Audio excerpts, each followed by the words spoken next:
Calton Hill is a hill in central Edinburgh, Scotland, situated beyond the east end of Princes Street and included in the city's UNESCO World Heritage Site. Views of, and from, the hill are often used in photographs and paintings of the city. Calton Hill is the headquarters of the Scottish Government, which is based at St Andrew's House, on the steep southern slope of the hill. With the Scottish Parliament building, and other notable buildings, for example Holyrood Palace, lying near the foot of the hill. The hill is also the location of several iconic monuments and buildings, the National Monument, the Nelson Monument, the Dugald Stewart Monument, the Old Royal High School, the Robert Burns Monument, the Political Martyrs Monument and the City Observatory. Etymology. In 1456, James II granted land to Edinburgh by charter wherein Calton Hill is referred to as Craigingalt, the name by which it appears on the 1560 Petworth map of the Siege of Leith. The name may have derived from Old Welsh or Old English meaning the place of the groves. The records of South Leith Parish Church name Caldtown is one of the quarters of the parish in 1591, though the village and area are otherwise generally referred to as Craigend, signifying the mainland form at the western end of the feudal barony of Restorrig, as opposed to the distinguishing feature at its eastern end, a loch, hence the name Lew End. The name Caldtown remained general until about 1700. The names Calton and Calton Hill first appearing when West Restorrig was sold to Edinburgh in 1725. The Armstrong's map of the Three Lothians still uses the name Caldtown, and Ainsleigh's maps of Edinburgh record a change in spelling from Caltown to Calton between 1780 and 1804. History. By his charter of 1456, James II granted the community of Edinburgh the valley and the low ground between Calton Hill and Greenside for performing tournaments, sports and other warlike deeds. This was part of his policy of military preparedness that saw the Act of 1457 banning golf and football and ordering archery practice every Sunday. This natural amphitheatre was also used for open-air theatre and saw performances of the early Scots play Ain Pleasant satire of the Three Estades by Sir David Lindsay. In May 1518 the Carmelite friars were granted lands by charter from the city at Greenside and built a small monastery there. Monasteries were suppressed following the Scottish Reformation of 1560, and this stood empty before conversion in 1591 into a hospital for lepers, founded by John Robertson, a city merchant. So severe were the regulations that escape, or even the opening of the gate of the hospital between sunset and sunrise, would incur the penalty of death carried out on the gallows erected at the gate. The monastery would appear to have been located at the northeast end of Greenside Row and its site is shown there on the 1931 Ordnance Survey maps. 10 skeletons found in July 2009 during roadworks to create a new tramway in Leith Walk are believed to have been connected with the hospital. The Calton area was owned by the Logan family of Restorrig but their lands were forfeited in 1609 following the posthumous sentence of treason on Robert Logan. The lands of Restorrig and Calton, otherwise known as Easter and Wester Restorrig, passed to the Elphinstone family. Sir James Elphinstone was made Lord Balmerino in 1604 and in 1673 the lands of Restorrig and Calton were erected into a single barony. In 1725, Calton was disjoined and sold to the Royal Burgh of Edinburgh.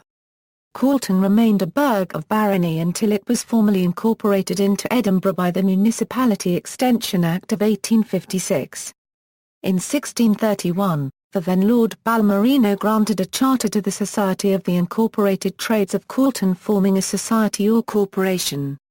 This also gave the society the exclusive right to trade within Calton and the right to tax others who wished to do so.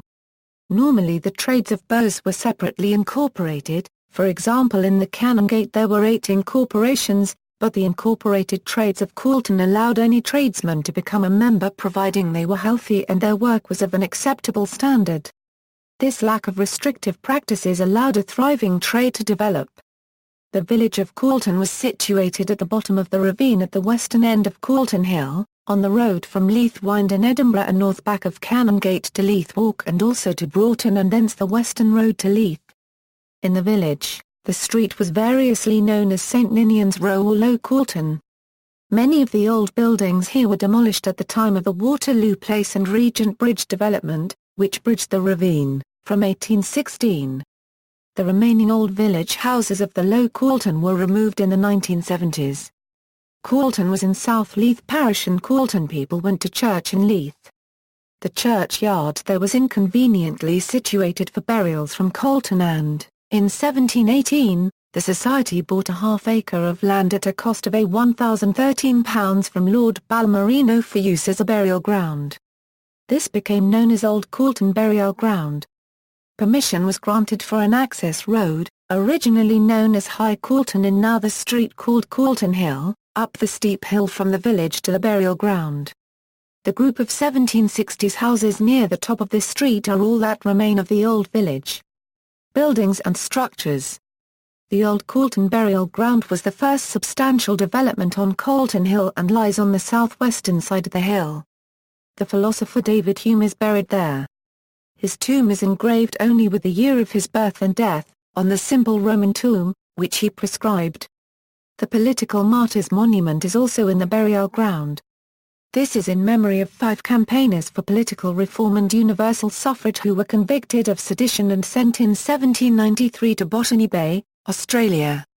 On the west side of Calton Hill is the street named Calton Hill. Agnes McIlhose, better known as Robert Burns Clorinda, lived at number 14 and died there in 1841. Burns, Scotland's national poet, sent Clorinda many verses over several years in unsuccessful attempts to seduce this beautiful married lady. Calton Hill was the location of the notorious Calton Jail, a complex comprising a debtor's prison, the Bridewell by Robert Adam and a felon's prison of 1815-17 by Archibald Elliott. The prisons were replaced by Sawton Prison and demolished in 1930, providing a site for St Andrew's House, home to Scotland's senior civil servants. The sole surviving building is the castellated and turreted Governor's House by Elliott. The lower curtain walls of the prison are still visible on the south side of St Andrew's House, above Calton Road. The eastern end of the ornate Regent Bridge is built into the side of the hill, crossing a deep gorge to connect the hill with Princes Street, now Edinburgh's main shopping street. The engineer in charge of building Regent Bridge in 1815 was Robert Stevenson, grandfather of the author Robert Louis Stevenson. The renowned Scottish architect William Henry Playfair was responsible for the elegant thoroughfare that encircles the hill on 3 sides. Comprising Royal Terrace, Carlton Terrace and Regent Terrace, the largest of the townhouses can be found on Royal Terrace. Playfair's plan is dated 1819 and the first house was built at what is now 40 Royal Terrace. The gardens that cover over 1/2 of the summit of the hill are privately administered by the local residents' association. Most of the properties on the terraces are occupied as houses, but on Royal Terrace there is a number of hotels, by far the largest being the Royal Terrace Hotel, while on Regent Terrace is located the United States Consulate.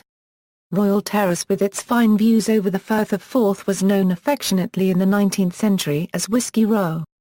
This is said to be a reference to the amount of spirit merchants, who bought the new properties, and for their supposed abilities to see their ships return from trading trips. Another explanation is that it was so named because of the large number of wine merchants who used to live there.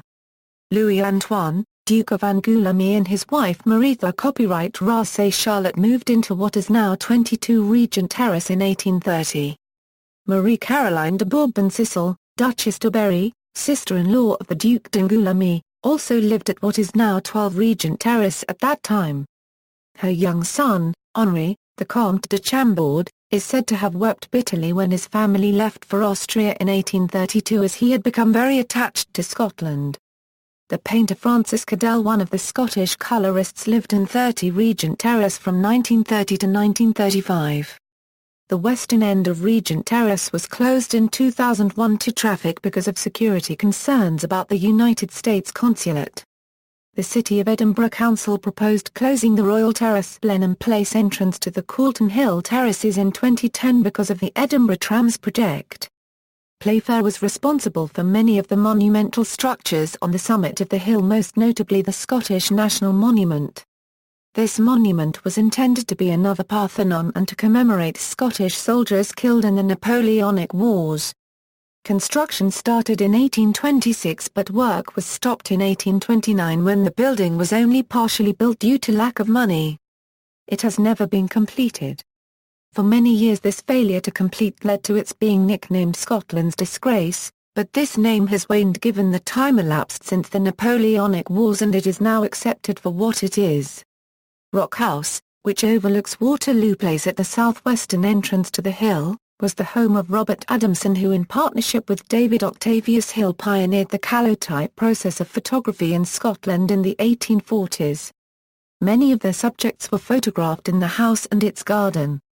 At the foot of the southern access steps is a memorial to three 19th-century Scottish singers, John Wilson, John Templeton, and David Kennedy.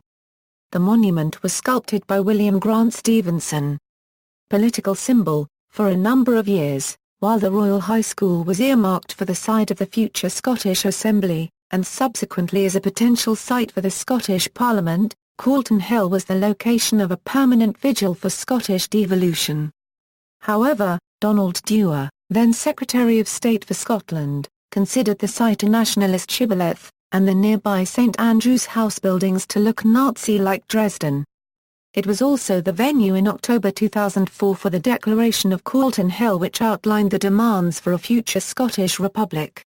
Events. Calton Hill is the venue for a number of events throughout the year. The largest of these is the Beltane Fire Festival held on April 30 each year, attended by over 12,000 people. The Dussehra Hindu festival also takes place on Calton Hill near the beginning of October each year. See also, Hills in Edinburgh, Politics of Scotland, Tourism in Scotland. References. External links, Bartholomew's Chronological Map of Edinburgh, National Gallery collection of Hill and Adamson portraits.